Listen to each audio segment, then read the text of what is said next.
ભુજમાં નગરપાલિકા સાથે સદભાવના ટ્રસ્ટ દ્વારા ડિવાઈડરો પર વૃક્ષારોપણ કરવામાં આવ્યું છે, તેનું જતન કરવા અપીલ કરાઈ।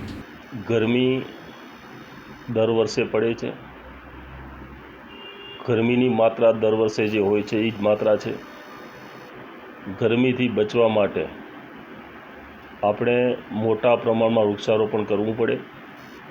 જેમ કે ભુજ નગરપાલિકાના પ્રમુખ તરીકે સદભાવના ટ્રસ્ટ સાથે રહીને ભુજના વિવિધ ડિવાઈડરો ઉપર અમારી ટીમે 15,000 વૃક્ષો વાવ્યા છે। આ વૃક્ષનું જતન પણ સદભાવના ટ્રસ્ટ કરી રહી છે।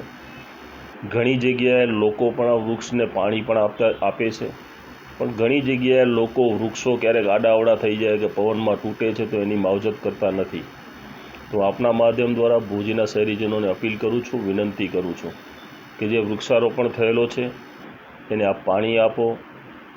જો વૃક્ષ પટમાં પડ્યો હોય તો એને ઊભો કરો અને આપના ઘરની બારે એક ઝાડ અવશ્ય વાવો। હા, લોકો હજી પણ જે આવો તાપને બચવા માટે વૃક્ષો કે વગેરે કંઈ વાવે તો એના માટે શું સંદેશો આપશો? વૃક્ષારોપણ જ ગરમીથી તમને બચાવી શકશે, બીજી કોઈ વસ્તુ બચાવી શકશે નહીં।